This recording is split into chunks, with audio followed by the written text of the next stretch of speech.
Hello and welcome to SquishiVision, where I'm about to react to episodes 7 and 8 of The Bad Batch. I wasn't expecting it, maybe that was just me not paying attention, but this is, I believe, the mid-series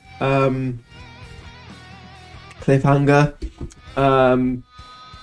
because it's an 8-part season, I think, and so this is the middle part, so we get 2 episodes. A two-parter, and again I wasn't expecting it, so I watched them both, and this is the both, and it was that basically that episode, that two-parter, that story was what I have been wanting from The Bad Batch. It was what I was hoping for when I saw the very first trailer for season 1 of The Bad Batch, and the show has consistently failed to deliver on until this point.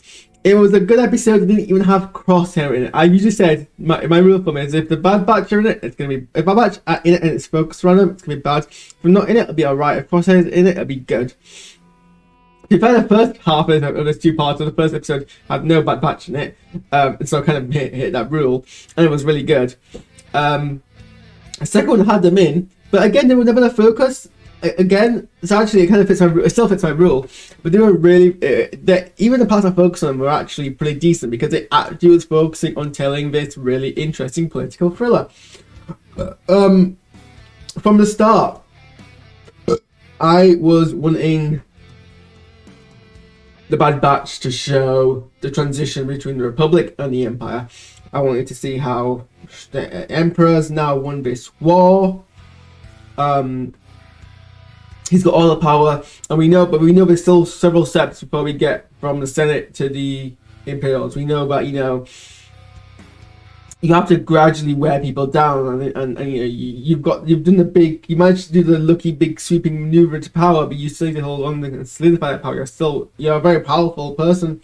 You're still one person, and you still need to use your political power to kind of maneuver things until you're able to be more secure and do more broad strokes, which is what eventually happens when the Empire becomes a complete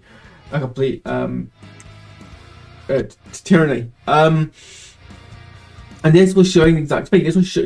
We finally got to the part where we saw we ended the last season with the destruction of Camino, and this episode was basically focused, this 2 parts focused on how they phased out the clone troopers and brought in the stormtroopers, and we're gonna, I imagine what we're signing for here is a second season. It's gonna show the gradual reintroduction of the gradual introduction of the stormtroopers and the clone troopers, and it was a great episode. So it was essentially a direct sequel, a belated one, but a direct sequel to the destruction of Camino. A whole bunch of clones were sorry, I have not drunk nearly enough water today. A whole bunch of clones are increasingly becoming more how do you say,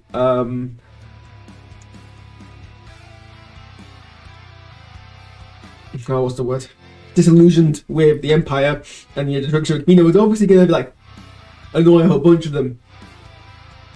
But those who are starting to speak out are getting kind of essentially eliminated. And we start off with the whole thing of, well, I'm going to go tell everyone this secret, although he does that very stupid trope thing of telling the one person who wants a secret to be kept secret. That's what he's going to do. And so obviously he's assassinated, but he tells another clone what he's going to do, and that kind of inspires the other clone to essentially do that. And he gets assassinated. There's a lot of people getting killed in this episode, because they're out the fact that they're going to do something stupid, whatever. Essentially, he managed to survive long enough to tell a senator. For some reason, the senator doesn't believe him straight away. I mean, I guess it makes sense, fine. And then there's this very interesting kind of assassin trooper who's clearly fanatical to the cause and is more happy to kill his fellow clones to keep the kind of the secret true. And so we get honestly, it was genuinely tense. You knew the assassin was around.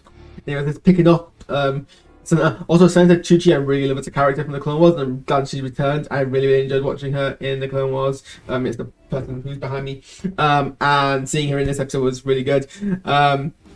Like, yeah, and also her guards were actually competent. I mean, like they understood that their role was to protect the Senator, and so they put her life in front of theirs, but like they weren't massively incompetent. I mean, apart from the time when they let her go down a alleyway on her own to meet a contact, that neither of them was entirely sure who it was going to be. That's just bad, like, guarding, but whatever.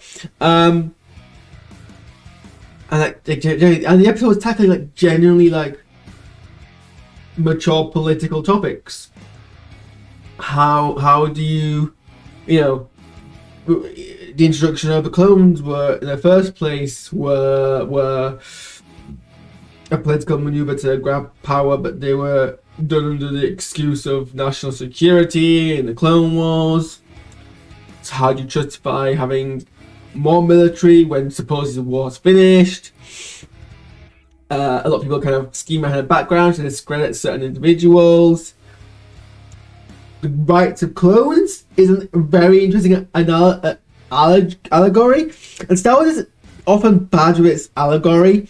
I think droids are typically the big thing because it's very inconsistent about whether droids are sapient living beings we should care about or disposable fodder. It basically comes down to, do they have a name?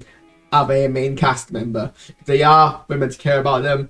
If they're not, we don't. Even like characters within the fiction, if it wasn't inconsistent, if there was like different characters, different opinions on droid rights, that would make sense. But certain characters are like massively overprotective of droids that days happen to. I mean, I guess it's more like similar to pets, but then Star Wars uses droid rights, but like, you know, uses it in a sense that we should care more.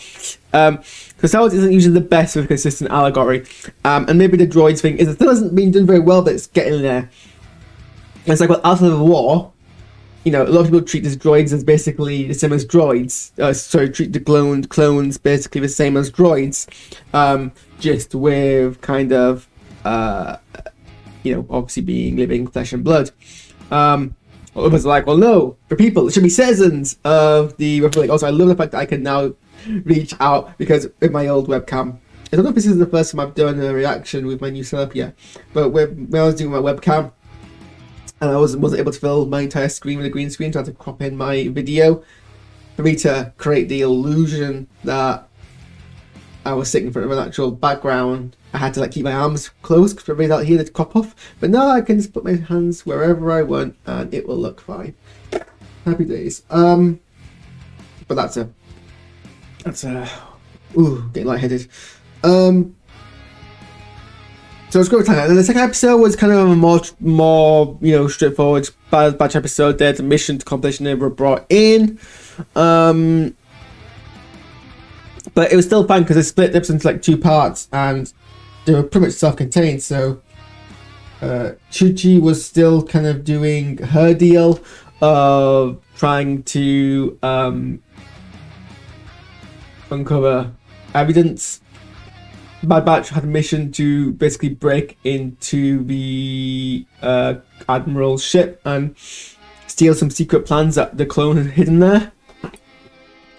It was weird because they got Rekka to kind of use a device, a saw, to like burn through a lock, but then he couldn't get through the rest of the stuff because of brace shields. So Tech just like turned them off by hacking into it. I'm like, could you have done all of it? I'm sure there's a reason why they couldn't have done it.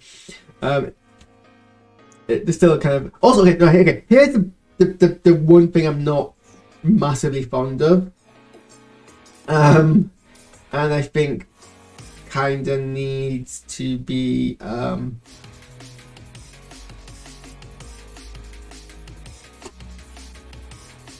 so these clones are different, but like not massively different, and they sound the same as the rest of the clones. Star Wars has been very bad with security. Like, it's been really bad with security. Like, let's excuse the fact that all the droids are compatible with the other sides. That's fine. I mean, that's, you know, an R2 unit being socket compatible with the Empire is fine because it's like a USB unit and the Empire uses R2 units as well. But like, your encryption shouldn't be, well, encryption possibly should be hardware level, but obviously for practical reasons we can't always do that. So if your encryption isn't hardware level, that's where software encryption comes into play, right? There doesn't seem to be any kind of software encryption. Or if it is, it's so easy hackable, you might as well not have it. That seems like infiltration. Like, these are clones, and sure, if you were to scan them, or if you use a device or whatever, or even look at their faces because they're like mutants, you'd know they weren't normal clones. Fine, but the scanning thing they never do, and the face thing they wear uniforms anyway. But they wear their customized badge uniform. I'm like, well, why don't you also keep like normal, fresh white clone trooper uniform? So if you ever need to infiltrate an Imperial place, you just put that on.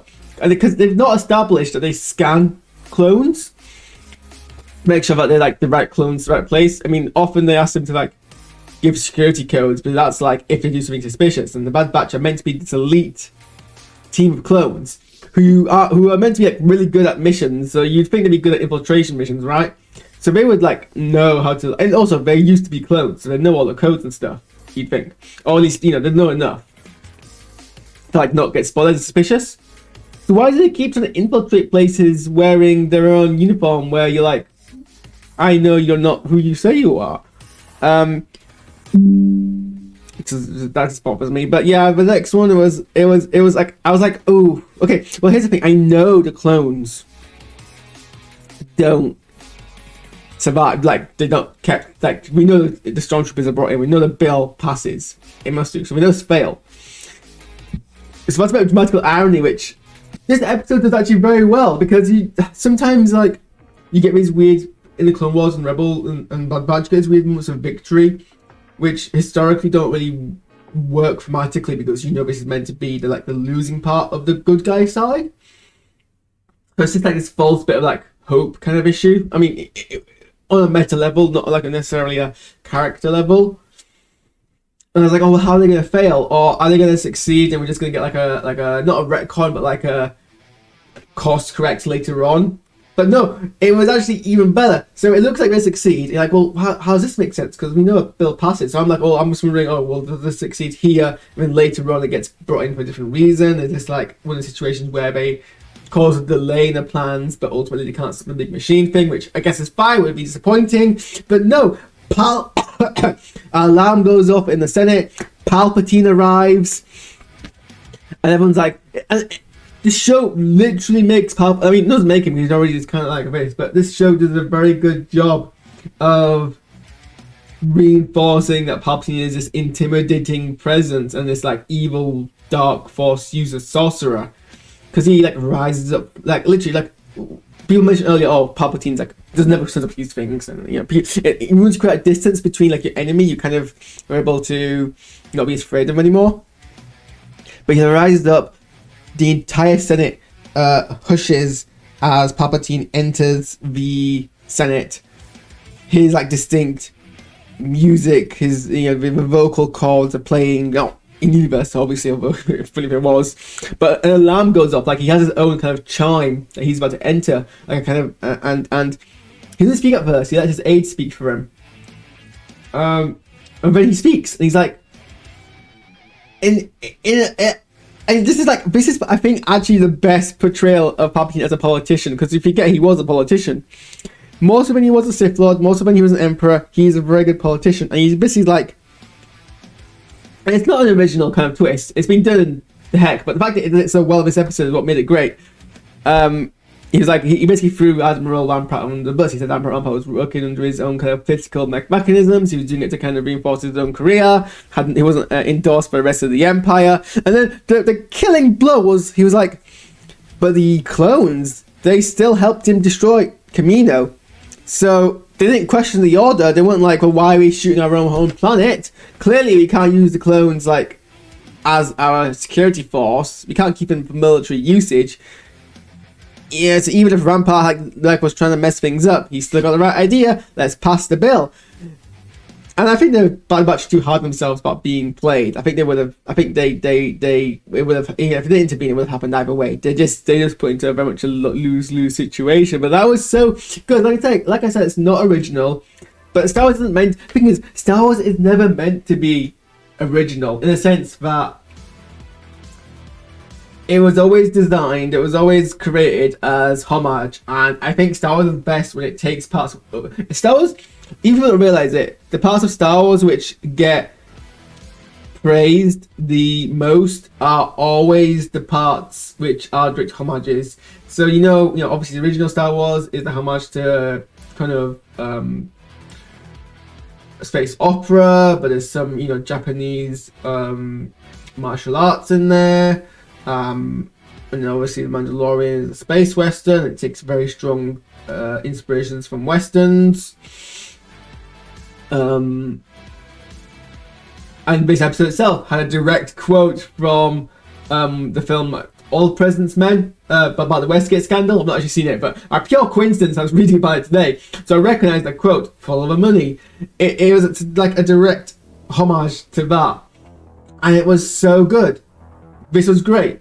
This was a great mid-season finale, and I really hope the next episodes follow on from this momentum. I feel like they won't, though. I feel like the finale will follow on from this episode, but we're gonna have like what, 5 episodes of filler, maybe like 1 episode in the middle that's gonna have crossover. We're gonna have crossover like 3rd quarter episode, a filler, and then a finale, which is a bit disappointing. But it's fair if it's consistent. I can live with that. So, as my thoughts, I need to go set up a stream that I'm going to do for a few hours before I inevitably have to go to sleep, but it is still my birthday, so I want to celebrate that by doing some gaming. So yeah, I'm going to go set up. Thanks for tuning in, and I'll see you guys next time.